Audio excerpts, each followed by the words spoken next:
We coming at you full force, no half-stepping this time.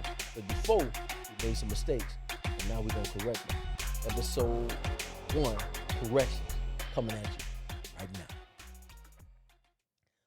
We talked a lot in that first episode about some things that, about the with Deion leaving, and we wanted to be specific on a lot of things that happened, and I've got some good information that we could add to that whole conversation that'll just brighten it up a little bit more.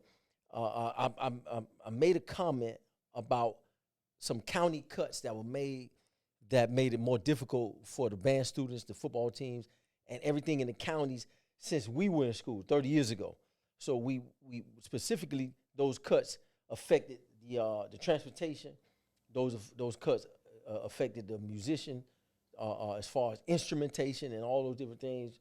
What had to do with band programs, it didn't affect the football team as much in countywide, but specifically it affected the money that they were able to use to get new uniforms, new instruments, busing, and everything toward the to get to and from the games. That changed from 30 years ago when we were in school. Those were some of the things that we talked about in episode 1, but those were specifically the cuts.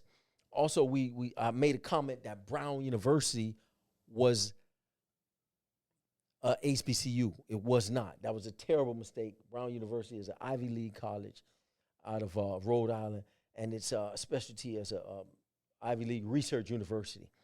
The college I was referring to was Claflin, and I'll talk a little bit more about that. I made a statement talking about Roland Martin. Roland Martin made some really good points when he talked about the flack Deion faced and the different things that people were saying because he left Jackson State. Now, a lot of things behind the scene, what made his exit a lot easier because of the different things trying to deal with the governor and the mayor, some of those things that weren't brought out, but that was difficulties that didn't help him stay. And then building a new stadium and the money that was going to come up for that, all those things played a part in him just moving on to greener pastures, as you would say. But Roland Martin made a point that a lot of people was giving him all that flack, but they were not willing to make the same type of commitments. They wanted him to commit to those HBCUs, but most of the people that attended HBCUs have not committed to giving dollars back to the university and committed their time and those different things to help those universities be successful. So basically, how do you expect a man to make a commitment that you're not willing?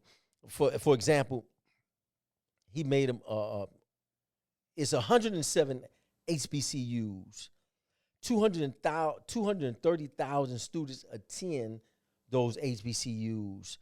20% of them are non-black, so which means it's about 195,000 students that attend HBCUs. It's 1.6 million that attend PWIs, predominantly the white universities. And the saying that making that much money or if everybody gave $1, he was just appealing to people to stop talking about what you can do for these universities if you're not willing to commit $1 a month or whatever. And he also made some statistics. Jackson State's alumni hit Deion Sanders very hard, but Jackson State's alumni, they give at a 13% rate. So 80% of the 87% of the alumni of Jackson State don't even give back to the university financially.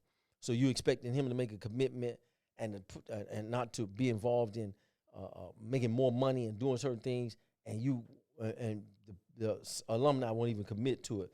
FAMU was one of the worst, which 97% of FAMU's alumni do not give back to the university. Now, these statistics are coming from the Alumni Association presidents who track these different numbers, which is terrible. The best HBCU that gave up to 50% back was Claflin. That was the one that I was trying to put in that comment. Claflin has the highest with 50%. That's the first and the oldest HBCU, which is located in Orangeburg, South Carolina. their participants, their alumni participate heavy as much as getting up there with the percentages with some of the PWIs.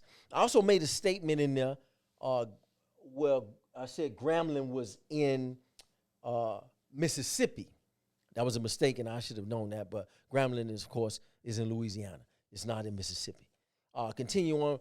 Rob made a comment, and he might want to chime in on this, but Rob made a comment when we was talking about Obama, and Rob said the worst thing you could do is vote for someone because he is black. If that's the only reason, yeah, I agree with Rob when he said that. But of course, being black just gets our attention. Obama being black, when I first saw him speaking, by him being a black man, speaking the way he did, carrying himself the way he did, was even more impressive. But him being black got my attention. But we want more than him being black. I didn't just vote for Obama because he was black. So I just want to make that clear to Rob. And so don't be talking that monkey mess. I want to make sure you understand that it was a list of things that intrigued me about this brother. First of all, the brother, what you stand for is very important. How you carry yourself is very important. What you believe, your family values, that's important too. Obama checked off all those items as I listened to him. This is all a plus to being black, in my opinion. It's not just being black, because we know there's a lot of people that's black that we don't want nothing to do with them. So it has a lot to do with the type of person and everything that you are that helps us cast a vote. Now, I just voted for that. I'm not a political person. I'm not all into politics. I'm not in all that. If I had to research something to find out something, I can do it. But I'm not into all that. I just saw an opportunity to support a brother that was standing for something that I believed in, was marriage and our people pushing forward to do something. Like they say 40, 50 years ago, a black man was being hung by trees in this country, and now one is standing on the front steps of the White House, and that was beautiful to see. Rob did make another thing that I later on did some research and I agreed with. Rob made a statement that Joe Biden did a lot of things that he should be in jail for. At the time, I didn't know a lot about what he did, so I just said, well, let me research it and check it out. So after further research, I found that he was accused of a list of things that would also put him in jail if they pursued it. But, of course, we know the media during that time dominated, and for the last few Republicans,